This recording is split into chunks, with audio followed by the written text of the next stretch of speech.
Some more Podfic action here. I still have no idea what I'm doing, but I'm gonna do my damnedest. Today, this will be Quiet Forms of Love, written by yours truly once more, because it's how I roll, man. Here's a summary for you guys. Aizawa Shouta has never been the best at expressing love. Over the years, he's learned well enough that love doesn't have to be loud. Love can be shown in small ways that matter just as much. What he hadn't expected was for his husband to cause trouble, and now their kids know how much of a mess they are. He also hadn't expected for his problem class to share their own kind of quiet love with their teachers. Shouta sometimes had to remind himself that, yes, he loved his husband. The loud blonde radiated enough lively energy that he could probably raise the dead. Well, he did manage to drag Shouta out of bed, so maybe it wasn't much of an exaggeration. Regardless, it was this endless energy that tricked everyone into forgetting that he too could be tired. Hitoshi and Shouta often joked about sleepless nights and rare bouts of sleep they found in odd locations. Almost everyone knew Hitoshi's insomniac tendencies and Shota's near narcoleptic penchant for sleep. Yes, Hitoshi had a hard time falling asleep, often finding it too hard to relax. Yes, Shouta slept as often as possible, but his sleep was riddled with nightmares, making it feel as if he never slept. What the proper diagnosis was for their conditions didn't matter. What did matter was getting the proper amount of sleep, and they put in the effort. The person in their household that didn't try to sleep was Hizashi. Hizashi was constantly wired and often forgot that he had to do normal human things to live. When they first started living together, Shouta had almost suspected that the blonde was a robot. It wasn't until Shouta returned from patrol one night and tripped over the unconscious body of his best friend that he realized what was actually happening. There was too much going on inside his head that he didn't feel many bodily needs until it was nearly too late. Afterward, it began to irritate Shouta when people assumed that Hizashi put more effort into their relationship than he did. The underground hero wasn't one for grand gestures and pretty words, but he loved his husband more than anyone would know. For the longest time, Shouta hadn't felt like he deserved Hizashi, so he had agreed with people when they thought of him as a drain on the blonde. Once he started making sure the blonde didn't forget to take care of himself, Shouta realized that he could be enough for Hizashi. He had fallen even deeper in love with the man, knowing that he could support his love. Shouta had started off small. He would send a text asking what Hizashi had for lunch and send a picture of his own meal, even if it was just a jelly pouch. Most times, it would take his husband a while to respond with his lunch. Seeing the picture of a perfectly untouched meal, he could almost picture Hizashi seeing his text and panicking. The blonde was probably flustered, realizing that the man he worried about eating was asking him what he'd eaten. He was reluctant to lie to Shouta, so he probably picked up whatever is close by and ordered whatever they recommended. The underground hero would wait and then inquire as to where he went and what he thought of the food. If the blonde raved about it, Shouta would take him there within the week. Sure, Shouta preferred to eat at home or somewhere private, but even in a restaurant full of people, he couldn't take his eyes off his husband. Somehow, Hisashi seemed to glow as he sat across the table, being just a tad too loud as he chatted away. When he noticed how such a small action on his part helped his love, Shouta realized he couldn't stop. Hisashi sometimes forgot to charge his devices, so he would plug them in for him. Shouta would return home from patrol to find the blonde working on something or another on their couch. Like an oversized cat, he swatted away the man's work and draped himself across the man, effectively keeping him from doing anything. Shouta would doze lightly until he felt Hisashi relax completely. Only then would he remove himself, lay the blonde down, drape a blanket over him, and leave to shower off the grime of his patrol. Sometimes, when Hisashi was too wound up, he'd interrupt the man with a small kiss. It'd cause his husband to stop momentarily and then smile like an idiot. He'd wrap his arms around him and gently rub his back as he waited for Hisashi to return the embrace and calm down. He would drop off snacks on his desk at UA when the blonde was up late working at the radio station. Shouta would bring him tea when the other hero fidgeted a little too much. Hum off key, but gently, when he woke up from a nightmare. The vibrations in his chest soothing his husband back to sleep. Hisashi would return his small acts with his own, but in a much louder way. He'd carry around extra eye drops, and if Shouta ever needed them, he'd offer them up like it was a treasure. Even with all the stares they'd garner, it was impossible not to smile at his antics. Hisashi would reach out and hold Shota's hand, seemingly at random. He'd save the underground hero from social situations and send him pictures of cats. When Shouta had a rough patrol, the blonde would rub his tender muscles and fill the silence with quiet chatter. If he had a headache, his husband would pull him into his chest and rub his temples. So maybe it shouldn't have been a surprise that when the dorms were implemented, all of Hisashi's carefully constructed routines crumbled. With his routines falling apart, Shota's efforts in helping his husband wavered in their effectiveness. They were provided a new place to stay in the teachers' dorms. However, Shouta had a secondary residence in the 1A dorms. The teacher's dorm was more of a permanent place, while the residence in the 1A dorms would be where he stayed during the school year.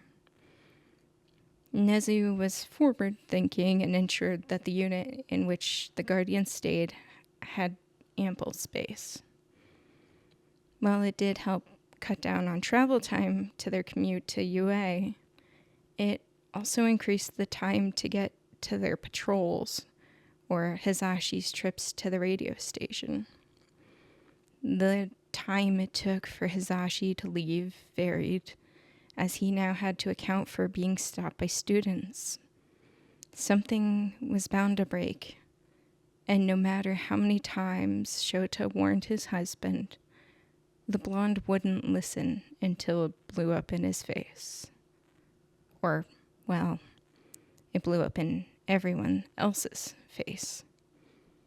It was a quiet and unassuming morning when all hell broke loose. Screams and explosions startled Shouta awake. Without thinking, he grabbed his capture weapon and darted to the community kitchen. He flashed erasure, quelling the pops from Bakugo's hands and silencing his husband. His husband was dead on his feet and pointing a spatula at their student. In a second, the utensil was flung at Shouta, who easily sidestepped it. He got the message and dropped his quirk. No one spoke for a long minute, even as more spectators trickled in. Toxic green eyes scanned each face before landing on Shouta. The situation wasn't the worst that it could be. However, it wasn't good. Hey, Zashi, what are you doing? If he didn't know better, he'd think the blonde was glaring at him. However, he could tell the man was just thinking. It was a safe bet to assume that he didn't entirely hear Shouta. Unfortunately, they hadn't broken the news to their kids that they were married. Hizashi, in his tired state, was a ticking time bomb. Why the fuck is he here, Hobo-sensei? Green eyes flicked to the student with squinted eyes. Shouta could feel Bakugo's heated stare boring into the side of his head, but the teacher kept his gaze on his husband. Ka-chan! Hizashi whipped his head toward the problem child who had been deeper in the kitchen. Midoriya squeaked and held his hands up when his English teacher's focus was set on him. Finally, Shouta had a moment to take in the situation. His husband was between the two teens, probably having interrupted some bickering. As Bakugo seemed like the aggressor, the voice hero likely kept the problem child behind him to protect him. Hizashi looked wary of Midoriya, though. There wasn't anything on the stove, so the dorm wasn't at risk of catching on fire. However, his husband was slowly leaning toward the counter where more kitchen utensils resided. Whispers were growing behind him, causing Hizashi to tense. Shit. Shouta was flinging his capture scarf out to wrap around his husband's wrist, just as the man grabbed a kitchen knife. Midoriya's eyes were comically wide as he waved his arms around, frantically apologizing repeatedly. Bakugo was yelling something beside him, but Shouta was too focused on keeping his husband from moving his arm. They'd sparred one too many times to attempt to pull the man over. Even as out of it as the man was, he was bound to react instinctively. A few of his louder students were yelling, which was a very bad idea around the man known for being loud. He activated erasure as soon as his husband's mouth opened. Questions and comments later. Someone get my sleeping bag. Midoriya and Bakugo, calm down and get ready. Everyone keep quiet. Silence followed his words. Good. Hizashi was pulling against the capture weapon, and his breathing picked up. Confusion, slowed reactions, irritation. When was the last time he slept? When they get back here with my sleeping bag, I'm going to knock him off his feet. We get him in there, zip him up, and I'll wrap my capture weapon around it. The two students nod. His eyes burn, but he doesn't blink. Even if they gag him, Hizashi could do some serious damage. Jiro, are you there? Behind him, the purple-haired student startled. Yes, sensei. Hate to ask this of you, but can you sing? Zashi was impressed with your singing at the festival. We need to keep him from using his quirk, and music will likely keep him calm. Jiro blushes brightly at the compliment and nervously plays with one of her earphone jacks. As if sensing her hesitation, her teacher continued. Jiro, no one thinks about it, but voice is tied into his vocal cords and lungs.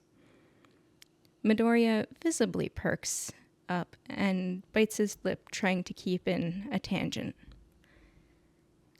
Erasure temporarily paralyzes his vocal cords. Paralyzed vocal cords make breathing difficult. Keeping his mouth shut doesn't stop his quirk.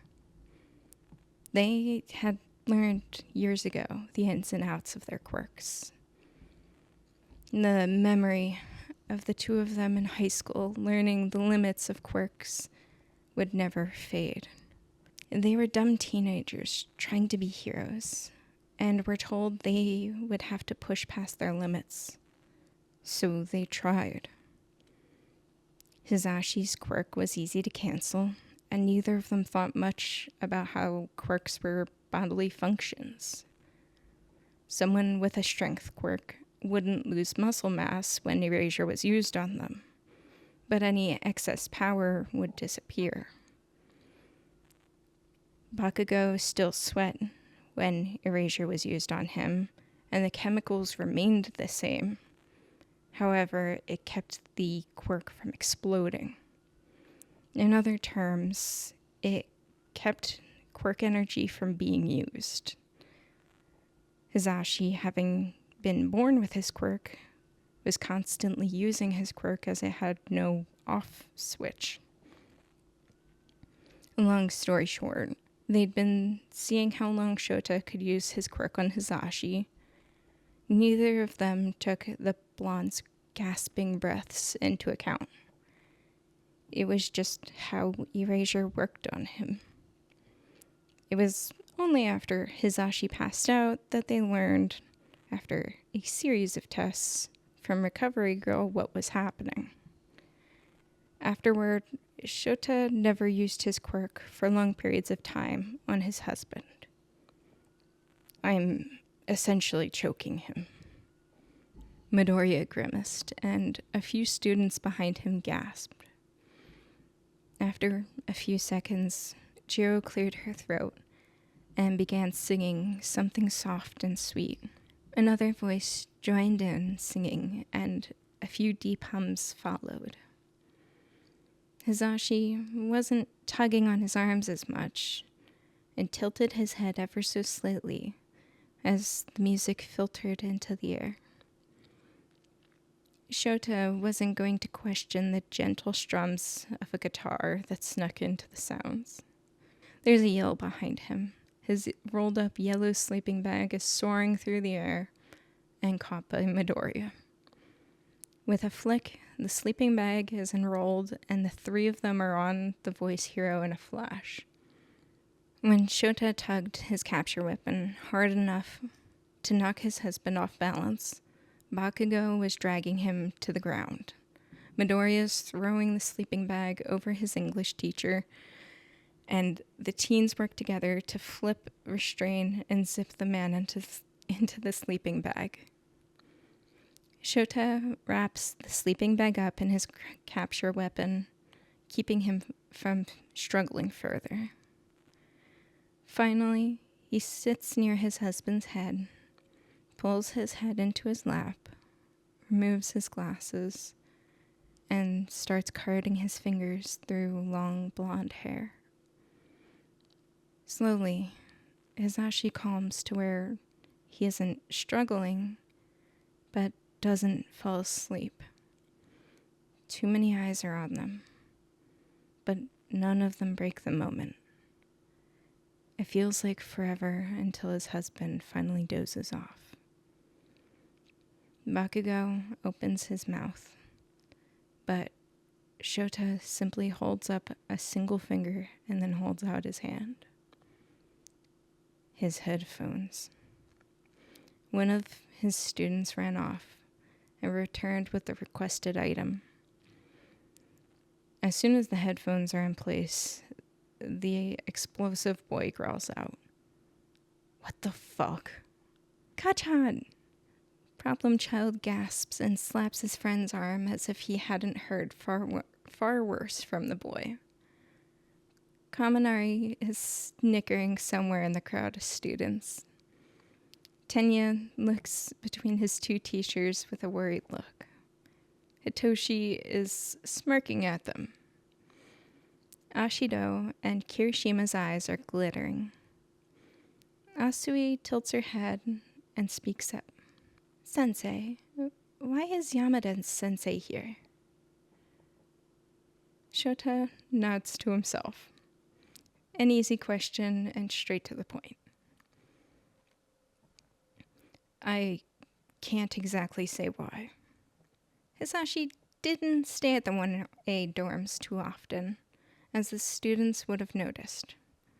They had been talking about telling his students.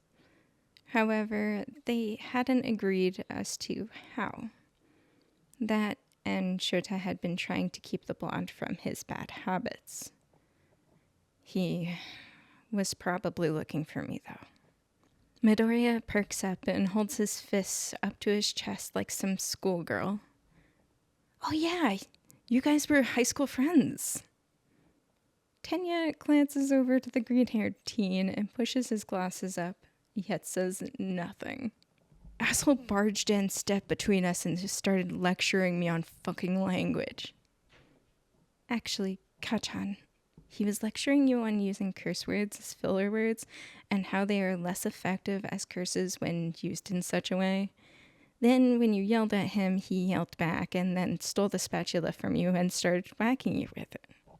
Bakugo growls. Itoshi is covering Kaminari's mouth.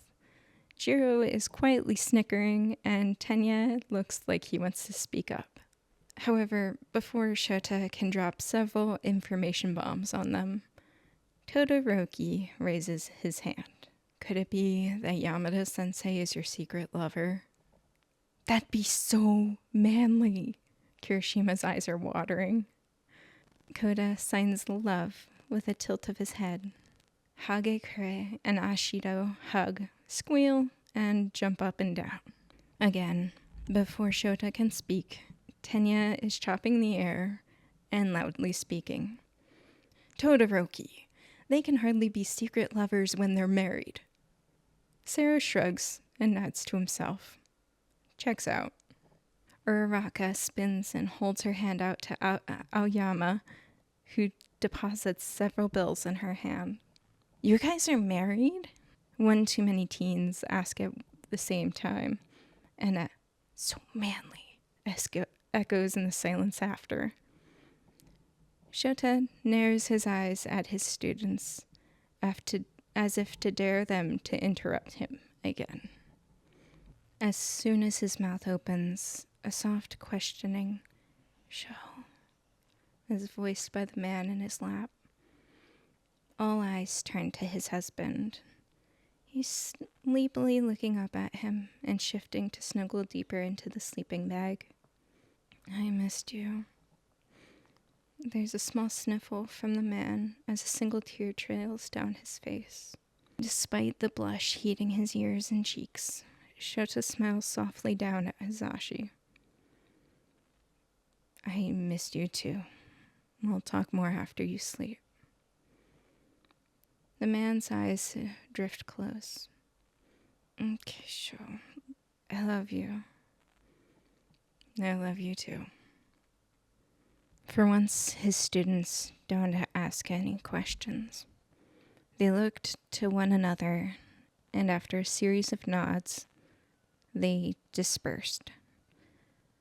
Midoriya crouches down next to the teachers, with his arms held out in an offer to take the blonde off his hand. Shouta gives a small shake of his head as he pushes himself off the ground and bends to pick up his husband.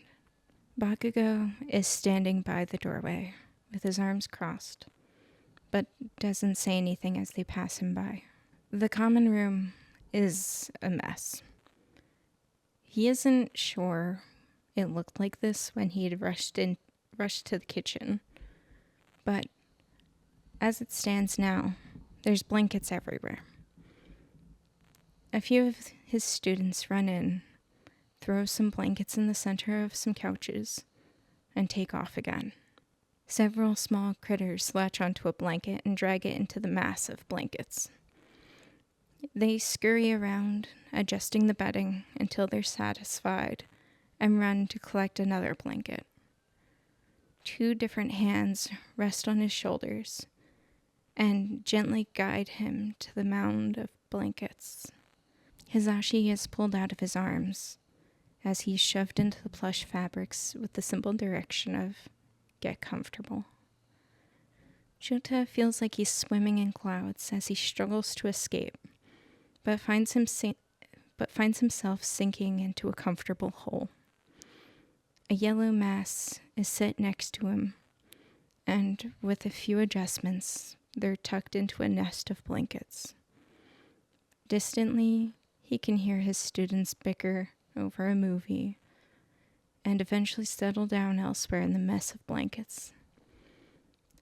The chatter and laughter of his kids soothes his nerves. He doesn't try to resist the pull of sleep. Later, he'll wake to his husband sharing embarrassing stories. Bakugo will have dinner made for everyone, including his teachers. Tenya will apologize profusely for spilling their secret. Hitoshi will explain how they decided to have a slumber party so their tired teachers could rest peacefully. Midoriya will ask Hizashi more about his quirk. Todoroki will theorize how much sleep the voice hero actually needs, if only after a few hours he was back up and running. Shouta will ask how long it had been since his husband had slept, and Hizashi will avoid answering him. Ashido, Hagakure, and Kaminari will tickle the answer out of 4 days out of him. Tenya will scold the blonde. Shinso will be mildly impressed. Midoriya will question, ironically, if he has a secondary quirk for energy. Shouta never hears a negative comment about his relationship with Hizashi. They see who their teachers are more fully now that the men are hiding their relationship. Hizashi respects his husband's space around the others, and Shouta reaches out in small ways, knowing how the warmth comforts him. However, it's the change in his students' behavior that interests him the most. Hizashi and Shouta have taken to relaxing in the common rooms every couple days. And the blonde has always enjoyed the ambient noise of people, and the black-haired hero was soothed by the knowledge that their kids were safe. Midoriya seeks them out when he wants a hug for comfort. Hizashi, being the touchier person, offers free hug services, but underestimates the teen's need for love. As his husband drifts off, Todoroki asks curiously about why hugs were needed. The loud hero just tugs the kid into the hug and settles in for a nap in a cozy snuggle pile. Shouta simply continues grading sneaking glances at them. He lets a small smile creep onto his face at the sight of the 3 of them napping. Bakugo gets on both of them about eating regularly, and Hizashi helps him in the kitchen. It's an interesting dynamic to watch. The teen would loudly insult the hero, who would cheerfully respond with a backhanded compliment. Shouta, curious as well as worried, sneaks over to the doorway of the kitchen to see both of them giving toothy grins to the other. The underground hero is less worried about his husband being hurt and more worried about his husband doing the hurting. Green and red eyes are trained on one another, daring one another to make a move. Calmly, Hizashi steps over to Bakugo and towers over the teen. There's a small waver to Bakugo's smile, but his husband has to have seen it. His smile grows ever so slightly larger before he's flicking the student's forehead. Wow.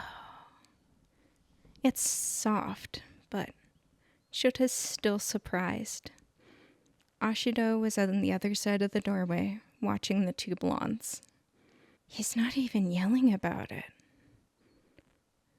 The underground hero doesn't have the opportunity to stop the snort nor the laugh that follows. Bakugo always had a soft spot for Hizashi, but it seems that not everyone had noticed. His husband had noticed rather early on how the insults directed at him were nowhere near as harsh as others received. He pushed the student's buttons, only to learn that the explosive child only really sparked at him, but never exploded. It was always bizarre how Bakugo acted around him. Ashido is giving him a worried look when his laughter dies down. He simply gives his student a small smile and nods back in the kitchen's direction. Hizashi is patting Bakugo's head, who is blushing, as the teacher goes on about how good of a kid he is and how proud he is of him. The teen looks close to exploding, but his furious expression disappears when he's hugged. Kid, you're already the best at everything you put your mind to, but life's not a competition. Hizashi pulls away with a shit-eating grin. Oh, and I think your food's burning. Guess we'll be eating what I started cooking. Don't worry, kiddo. You can help me finish it, and we can say we made it together. He pats Bakugo's shoulder when the teen goes to speak. Or we can tell them that the great Bakugo Katsuki burnt dinner. No, he didn't. Ashido's eyes are wide when Shouta peeks over to her. He did, and he'll do it again. All of them start helping each other in small ways. Hizashi helps Bakugo learn how to accept help. Shouta teaches Ashido more about information gathering. Ashido, in turn, feeds Shouta all the important information he needs on his students. Todoroki starts to learn what a healthy family should look like. Hizashi teaches a specific student that there is, in fact, a point of too much glitter. Shoji teaches half of the class and his teachers how to sew. Kaminari points out when the voice hero forgets to turn off the stove. Ojiro and Koda share with Shouta a few quiet places he hadn't known of. Shouta, in turns, shows them the best ways to avoid people on campus. Tenya threatens Hizashi with a look of disappointment if he doesn't go to bed. Midoriya and Hizashi are spotted making secret pinky promises. Tokiyami sits his teachers down, and Dark Shadow leads them all through a spiritual journey. None of them talk about the tears shed that day. Shouta finds jars of juice, clearly homemade, on his desk, with a note from Sato about the health benefits over his jelly pouches. Perhaps his favorite change is when they're in the living room and Tenya declares it bedtime. Hizashi sprints over to block the way to the stairs and elevator. Some of the students groan while others giggle as Shouta watches from afar. Midoriya runs over and jumps into Hizashi for a hug. The blonde tries to keep them from falling, but fails. He ensures that they land on him. Shota's husband is laughing while his problem child is fretting and giggling. They both make it to their feet.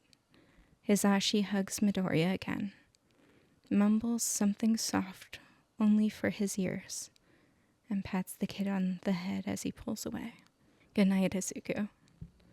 Kaminari is up next. He tries to run past the hero, but is caught in Hisashi's arms. They spin, laugh, and stop. Again, Hisashi hugs him, says something quietly, pats the kid on the head, and pulls away. Good night, Denki. All of their kids are given a similar treatment, even if they seem begrudging of the affection. Shouta doesn't know what he says to them, but he knows the words are warm, and he means every word he says. It's small and silly, but the underground hero has to admit that he loves to see all of them heading to bed with smiles. Later, after everyone should be asleep, Shouta strides down the halls of each floor. It puts his mind at ease to know that they're okay.